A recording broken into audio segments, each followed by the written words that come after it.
Right now, I'm going to, in this video, dig a little further into our data sets and what you can do in relation to exporting these and also setting different values or attributes to each different zone, and a little more into kind of the merging and capabilities with the different images that you may have saved or the different analysis types you went over from the analysis, whether you selected um, the NDVI G or R or NIR or the multiband, which you can do a multitude of different ones. So getting back into this, if I want to select a certain field that I already did, I'll just do this main first one here. Um, that'll pop that up. If I need to view the info about it, I can. Now, one thing to mention, there was a data set that I had in here that I didn't have saved. So if I ran that analysis again, that brand new one, and it didn't have it saved, I would have to click in here, hold down, and actually hit save. Now what I can do from here though is I can view the info about it, I can remove it from the tray, I can rename it, I can download it as an individual PDF, make a polygon vector or a point vector, or I can do a dissolve feature. So right now I'm going to double click to show the field and what we have here. Now, since this was done just as I believe an NIR, I can't classify it. If it was a multiband, I could classify it.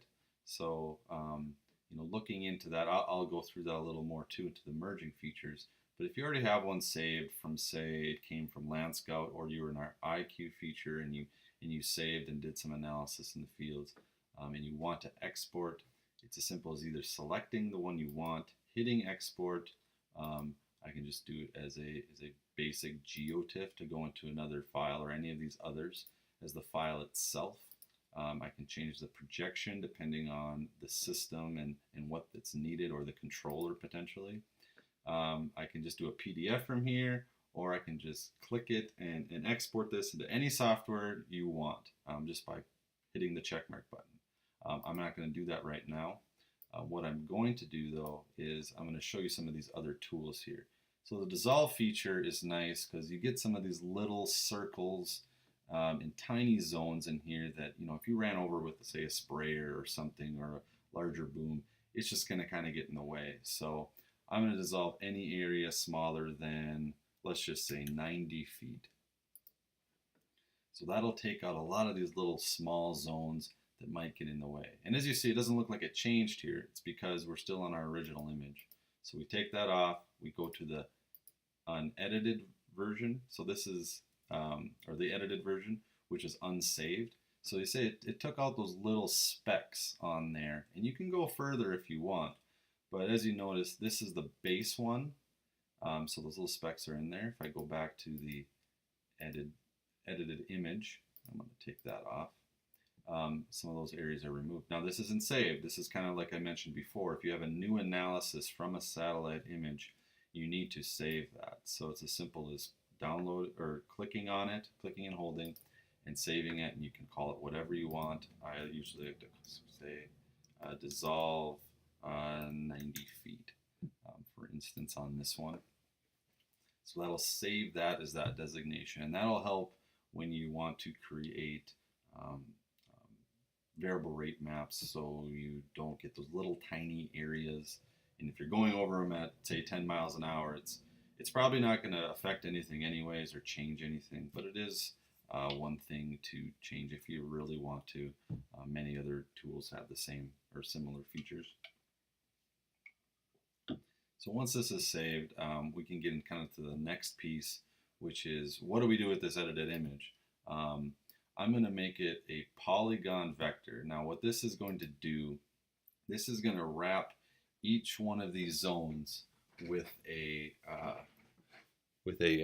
line, so that you can attribute them and put different amounts to it. So as you see, it's unsaved here. If I want to save this, I can, and just call it it's a spread map now. That's what we call them, for putting variable rates, spreading different seed, chemical, or fertilizer to. So you want to save these things, but then what else can you do with this? So if I click and hold 2, now I can edit attributes. I can add attributes to this. So you see I got 5 zones here in different acreages. If I want to put a different rate to them, let's just say nitrogen to it. And the type, it's by a number, so I'm going to do it that way. And then I can just put different rates here, whether it's actual or the poundage of what you're putting down. You want to make sure you change that as you need to. For instance, dry is not just as 100 pounds. You would take that times your 46%, or divide that by that to get your actual amount based on what you want. And this goes for anything else you do, whether it's water or for spraying or for seed. Putting a different number to it depending on how the system in the cab interprets that number is what you're going to have to do. So I can update these. If I need to change them, I can go back in and change the rates at any time. So if I want to go in here and click on them again, I can do that. I'm just going to hit done to save that. Now what I can do is I can export this as I need. I'm just going to get off that one. I can export this. Now this allows me to export in a few different ways. The Esri shapefile is a good one to do this. I can go back in here and look at the attributes if I need to change them. This is a common format that a lot of systems will take in. It'll put those amounts to it. We don't go to the specific different controllers. That is something you maybe want to do in another system, or put different maps together. We don't do that as well. We just say, here's the image, here's some of the basics you can do with it. But if you hit the check mark, you could send that out, or you can create a PDF that will show those different rates to it as well. So just depends on how you want to go in here and add the imagery, save it, put different rates to it, just depending on how you kind of want to use the imagery. Now naturally, if I want to, I could rename this, edit the attributes, remove from the tray.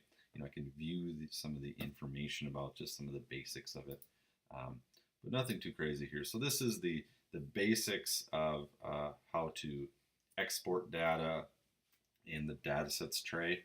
The next video, I'm going to dive a little bit more into the merging functions and how that also works with these different systems. But for exporting and adding attributes and some of the basics of the datasets tray, this is the video for that.